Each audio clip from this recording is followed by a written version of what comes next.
everybody, and thank you for joining us for this episode. Got one, a really great guest, and two, a surprise co-host who somehow found the link to sign on. Jason Butcher is the CEO of CoinPayments, which we're going to get into in a little bit with him. It's a fabulous merchant payment type system that they deploy globally, and it allows for the use of crypto as well. So that's why he's on our show today, besides being a really interesting guy. I'm joined by my co-host Ryan Gorman and our surprise co-host of the day, which is Eric Ben, CEO of Changely, who you've all seen on this show prior. This time he's just crashing. Jason, thank you so much for taking the time out to be on the show. Really, really appreciate it. You know, you're a really cool guy and respected in the industry, particularly in payments. So thanks for being on, man. Thanks, Alex. I really appreciate the opportunity to have a chat with you. No worries. One of the first things I ask everybody, we all ask everybody, is one, a little bit about your background and how you kind of went from the quote unquote real world to somehow dipping a toe into crypto. And I know that's not 100% of what CoinPayments does, but I know it's a very important differentiator in what CoinPayments does. So how'd you fall down that rabbit hole? Well, a little background. I've been an entrepreneur all my life. So for the last 30 years or so, I've been developing businesses from in Canada to the US to Europe to Australia to all different sort of markets and different spaces. And in the early 90s, I was actually involved with a group called the WSN, World Shopping Network. And we had a digital currency of our own. We had digital payments, and we had the idea of video and shopping and creating an ecosystem. But, you know, in the early 90s, there was no encryption, there was no bandwidth, there was no compression, there was really nobody on the internet. So it was quite an awkward kind of situation to have this great ecosystem built in our office, but it really didn't work outside. So I ventured on to focus on publishing and developed lots of print materials, magazines and newspapers, and as well as I was always doing everything online as well, just because I saw that the opportunity was there and we were participating in it. Then I got into the payments industry in the early 2000s and started a first payment gateway platform, which allowed us to provide merchant processing for merchants. And years later, I was developing a platform called Parallel Payments, which we created merchant processing and services and other types of bank services, such as card issuing and systems for merchants. And that kind of brought me into creating an incubator and accelerator, and I was supporting entrepreneurs with creating their ideas and taking their visions to sort of realistic sort of areas. And that's where I was introduced to Alex Alexandrov, who was the founder of CoinPayments. And I was a mentor and advisor for him for about a year. And we would meet each month. And I really saw what was happening with his intention of really creating a product that serviced the industry, and not so much the crypto industry, but merchants and individuals and groups and organizations who he figured and thought that there was going to be an adoption process at some point where people wanted to accept crypto as a form of payment. And being sort of payments is my background, and being in the space that I really love that area, I ended up becoming a shareholder and the chief operating officer for the company in 2016. So that's how I kind of got into it. It was not a planned thing at all. And although it was always sort of an area of looking at payments as a space of where I loved being a part of, crypto was just one of those other types of forms of payment that I wanted to be involved with. So after 2016, I was involved with CoinPayments to help it take the business globally. We went from about 50,000 wallets and users, and today we have about 3 million wallets that have been issued to users and stuff around the world, and we support clients in over 180 countries. And we're processing, most recently, we've been processing over 125 to 130 million dollars a month in crypto transactions for merchants. Wow. That's and inside of our wallet platform, we're supporting about over 1,900 cryptocurrencies in our wallet. And out of that, we have about 130 of those as payment tokens. So we created shopping cart plugins and APIs and functionalities and tools, the system support merchants who want to accept crypto as that form of payment. And we have in the past worked with lots of different suppliers for allowing people to convert their crypto as well. That's part of maybe where Eric jumped in, because we've been conversing about re-engaging our services together. We do have some internal systems that allow for that sort of transaction or the conversion. But really our main focus is to provide, services for merchants to accept crypto. And soon we're launching and rolling out the fiat side so that we can have digital fiat services, digital banking, and also be able to allow merchants to convert their crypto to fiat. That's great. And Yeah. being able to support crypto and bring it to all these merchants is, it's not as widespread as it could be, and having this type of on-ramp is really helpful in terms of growing the overall ecosystem. What are, some of the benefits of merchants accepting crypto versus the current pipes that they have that enable them to accept fiat payments, traditional payments? Well, I had I have a lot of conversations around this, and most are from the merchants saying, why should I accept crypto? And I look at it as the same way as in a number of years ago, where you would go to a restaurant or a store and you would have a Visa sign on the door, but you wouldn't have a MasterCard on the door. And why was that? They were exactly the same type of service. They were an exchange of value. It's just using a different method or a different brand name. And the idea that MasterCard had to do is they focused on merchant adoption. So they said, okay, well, let's make sure our MasterCard sign is everywhere that Visa is. It's exactly the same payment system. It's just that a MasterCard is issued by a certain type of a bank, and other banks issue Visa cards. Well, at one point, you used to not want a MasterCard because you could never spend your money, right?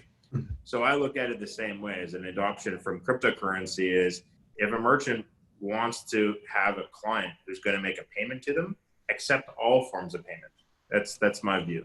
My view is they should accept all types of payment, whether it's a crypto or whether it's a fiat or whether it's something else. And in some ways, there's lots of benefits, instant settlements or nearly instant settlements where Visa, MasterCard, or other credit cards or wires, sometimes you can be looking at 2, 3, 4, 5 days of settlements of receiving your payment. So there's definitely benefits, but there's less reasons not to. So if you're a merchant and you want a merchant or you want somebody to make a payment with you and they prefer to make a payment in crypto, accept crypto. If you don't accept crypto, you're not going to get paid in crypto. Now, they may very well have a Visa card or a MasterCard, or maybe they have a Visa card, MasterCard, but they have no limit. They have no money left on it, right? There's all different ways of it, or, I think there's a mission and purpose to accept crypto as a form of payment. Well, I mean, one, I gotta disclose, Eric isn't exactly a spy in the show. He didn't just happen to jump on. You guys have Eric has a payments background. You guys have known each other for a little bit now. So just wanted to get that out of the way. When you have a Jason, what he's saying in terms of the actual what they've built, and a lot of people don't actually look at the metrics, but I'm a geek when it comes to these sort of things, especially when I know the industries that they're obviously operating in, and you're talking high volume, and that mass adoption is something that companies like CoinPayments are assisting with, because it's so important to provide that bridge between this legacy financial ancient behemoth, which we call financial services, and this new emerging innovative user-friendly ecosystem, which is extremely early still, even to this day, even though we've been here now 10 years. But at the end of the day, Jason's right. This is exactly the right time to pick up on this. The trend moving forward is cryptocurrencies. Then there's no getting around that. So it's about facilitating these different asset classes and different transfers of value, because right now we're on that brink of explosion from a technology perspective, because we've never been able to actually move that value so freely and with such ease as we do now. So CoinPayments does a great job at doing that. And also the metrics don't lie. I mean, not to toot your own horn, Jason, but I mean, you guys must equate for between 4 to 5% of global volume for Bitcoin. Yeah, I would say we probably That's do it. tremendous. And Yeah. probably quite a bit more so than that Right. when you really account for them as merchant, transactions compared to say investment or trading, right? Exactly. So kudos, my hats off as someone being in payments for 15 years and knowing how shitty the layers are, and to be able to actually bridge that service is wonderful. So it's helping a lot of businesses both in crypto as well as not in crypto, and it's also helping a lot of users, and that's all we can ask for at this stage in order to kind of make this mass adoption curve take place. Yeah, absolutely. I appreciate that. One of the complaints that a lot of small business owners, like myself, have about merchant services platforms, and accepting the likes of a Visa or Mastercard is the fees. How fees on CoinPayments, what they charge compared to the likes of a Visa, Mastercard, even an Amex, which is even higher. Yeah. But it's our fees are locked at sort of a 0.5%. So considering that most Visa MasterCard transaction fees are sort of a 2.5% up to 4 or 5 plus percent. Yep. We're significantly lower in our transactional fee cost. So, and that fee that we charge is for the acceptance of crypto from an individual making that payment to the merchant accepting that payment and storing it in our custodial wallet. Okay, that's great. Yeah, that opens up a whole new layer of opportunity, I think, for business owners, because they're taking such a haircut on all of their sales to begin with. So being able to recoup some of those funds is great. I think you for just sure. got a new customer, Jason. Well, it's interesting. I think if you are a merchant or an individual, depending on your business, if you are also wanting to leverage your opportunity a little bit with accepting crypto, you do have a potential upside is to hold in that crypto too. You don't necessarily have to. We see a lot of merchants receiving that crypto and moving that crypto to either a fiat service or converting it to USDT or something that's a little bit more stable. But we also see a lot of our merchants that are holding that asset as well. So they get the appreciation. Of course, they're speculating a bit on the value of that asset as well. But there's definitely a value difference there too. That's what I say. Yeah, exactly. Mm-hmm. When you launch the fiat payments, will fees be similar, or will they be more in line with what traditional merchant services platforms are charging? No, my intention with and the reason it's taken is the period of time it has to roll it out is that I wanted to ensure that our efficiency and cost was as low as possible. So we expect to be at the highest cost 1% with the expectation of being lower. So we'll maintain our cost of the transaction for the crypto side to be 0.5%, and we'll ensure that we are at least 1%, if not lower. So a total of 1% for the fiat to be in your bank account. I mean, it sounds good to me. Do you guys have any? Is there any sort of in-store capabilities for crypto transactions? Yeah, absolutely. We have a very simple, but it's a POS system that's built in. So if you create an account and you sign up as a merchant, the merchant tools allows you to see the payment gateway platforms as well as the APIs as well as the point of sale, which you can integrate. Use that either on a phone or on a POS or anything like that. And the new platform we're launching in a couple of months, we'll have an extended POS system as well.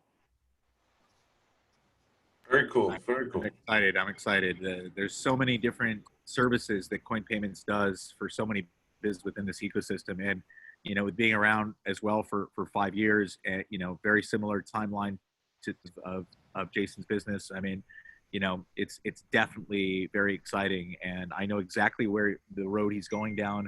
I've been doing it myself as well. And, us payment guys, we never fucking give up. Excuse my language, but it's so frustrating. And the payment sphere, if you're meticulous and OCD and technically sound like myself, or you get it, because unraveling this friction is really what blockchain is all about, and making it stupid and simple and scalable and secure. Those 4 S's are exactly what we're trying to focus on here. And I think payments has hit it on the head. And I'm excited for what the future has to hold for the entire ecosystem, because at the end of the day, we are trying to build these bridges, and we are trying to make sure that consumers, both on the retail side as well as on the semi-professional or professional side, understand exactly what this means and how it benefits them. Because I don't think that sharing of information is still broken. There's still a bit of a stopgap that needs to be worked on, but that's being done at this stage. And we're moving now from an amoeba-sized community to a flea. So we're not fully a mosquito yet, but we're getting there, and it's slowly but surely. So yeah. Can't wait till we're a murder hornet. It's going to be exciting. Hopefully there's no fly swatters around, or limit the fly swatters for sure. Yeah. Regulators. I agree with regulators. I agree with Eric. That our tagline is actually to make crypto payments easy. And that's our whole business motto, our purpose, and our mission to try and make this as easy as possible for merchants or individuals to accept crypto as an exchange of value. So that's really the purpose of what CoinPayments is about. So, it's important for us for sure. And Jason, when you have a merchant who accepts a crypto payment, right now, so they have an internal wallet with you, and then they're able to withdraw that crypto to their external wallet. Is that correct? Yeah. It's actually, we have two different options. One is definitely, we have the custodial wallet, and the custodial wallet is actually managed and operated by a licensed regulated entity that's located in Estonia. It's also has a Canadian MSB license. So that service is highly regulated. We do KYC, AML, transaction monitoring, everything on that system. And at the same time, we also give the offer or the opportunity for a merchant to do what we call a flow through. So the transaction happens, it goes through our wallet in our custodial system, and then it flows directly through to their own private wallet if they so choose to. And do you guys see yourselves offering any sort of remittance services for these merchants down the road? And I bring that up because let's say you have an older couple, maybe not so savvy in crypto, but they have a business where crypto they accept it. They don't want to go through the process of transferring wallet, maybe Absolutely. offloading an exchange. They want to be able to say, hey, Jason, I want to hit a button. My BTC converts over to dollars and it goes in my bank like normally. Isn't that the dream? Isn't that the dream? And that's about to happen in our platform, actually. So we've signed some very interesting strategic partnerships with banking partners, both in the US as well as in Canada, as well as Europe. And as we're in so many different jurisdictions, it's definitely a process for us to ensure that we can do that across the board. But right now we have our agreements with Canada and the US, and we're just in the process of integrating so that we can offer an actual fiat bank account, a digital bank account that's directly connected within the platform. And through that, the merchant will have the option to be able to settle those fiat funds directly into our bank account that we provide to them, and or the funds will be automatically sent to their bank account that they have for their business. So we're very near to that facility and being able to roll that out. That's super cool. Now, going on from CoinPayment, you guys, you're an entrepreneur, and it's a bug. It's like a disease you can't get rid of. If you were sitting at the Good description. An addiction. It's an addiction. Your mind is probably thinking of businesses to start every minute of the day. You have your toes dipped into a couple of different exciting projects. Any chance you can go over a few that aren't so secret with us? Yeah, well, I mean, there's a couple of different projects. One is a project called Via Carte. It's actually a card issuing platform. The facility actually allows us to issue debit cards as well as prepaid or secured credit cards. So we're an actual issuer and a processor. And that the focus is mostly Latin America, but as we are licensed to be able to issue actual secured credit cards. The cards can actually be issued to all over the world, and we do have a number of clients in the crypto space. So that's quite a unique project. Another one is Mogul Productions. It's quite a unique, interesting project that is around crowdfunding, but also film funding. So it's built on blockchain. It's built, the whole entire process is, and the partners and the people that are involved are both from the movie and the entertainment industry, as well as the blockchain industry. So there are elements of payments, there are elements of investment, there's elements of crowdfunding. So it's quite an interesting project, which is also just recently been getting some funding. And other than that, I've been an advisor and/or advisor in a number of projects, from Exinfin, which is more of a global trade financial product service that's based out of Singapore, and have helped with a lot of other projects. It's so fascinating. It really is when you compare it to exactly what you've achieved in life, Alex.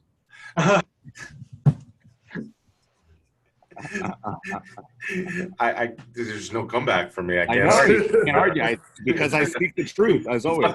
You left me silent, like you pulled the sheet off. The SVD comment, the silent but deadly, you know. See, Alex, I don't have time. I haven't figured out how to change my backdrop. Simple things. It's okay. I'm in London. This is not real, guys. I mean, I'm in London right now. This is impossible. Yeah. It's 8:30 in the evening over there. It's still pretty bright out. You can tell time too? You know something? I don't need a pair of binocular glasses to see. You know, that I have going for me. They always say 4 eyes are better than 2. You know what I mean? 100%. You know, one of the things, Jason, is the crypto land it's constantly going through innovation, constantly going through change. You know, I think years are measured in months. With your side of the business in merchant services, do you see that side constantly evolving as well, as far, you know, when it relates to crypto and that? I mean, you have to pack so many different features into the service, mainly security and building that trust. What are you seeing on the horizon when it comes to crypto merchant services? Well, I see a ton of things. I mean, I can't say enough that the regulations that have changed in this last year has been fundamental change for anybody that's really providing payment services or exchange services. Anybody that's providing sort of a virtual asset services to the industry has been dramatic. I mean, we've always tried to follow best practices, but now it's really a matter of following through with regulators and licenses and regulations and legal, and making sure that we really provide a solid, stable system. And that includes everything from security to KYC systems to improvement of who we know, who we're doing business with, to just a ton of different things. And I think the industry, as we get more regulated, or as the industry gets to understand that they're going to work together and support each other more so than, say, maybe cowboyish. Yeah, I think the adoption is actually happening more, and people are trusting the industry more. So we see more adoption with merchants. We've seen a 30% increase in our business in just the last quarter. And you could say it was COVID. It's not COVID. We've had new users, new merchants, new industries. You can see the adoption and stuff between announcements of Bank of America letting people buy and sell crypto, to Stripe and Square, and the announcements from, say, Travala and Expedia allowing people to buy their travel with crypto, which honestly, a year ago, they just weren't going to be doing it. Yeah. And we can see a massive shift in the adoption to it. We're also seeing a lot of differences in different types of merchants, from B2B users that are looking at the value of doing global business-to-business transactions in high volume and high value, to smaller organizations, to like our partnership with Shopify, and the opportunities that we have ourselves, but also the whole community of merchants to be able to accept, you know, crypto as an additional types of payment. There's really a massive shift, I think last year we had entertained some M&A opportunities, and this year we just decided that it wasn't suitable because we see such a huge upside and shift moving forward with the next couple of years ahead of us.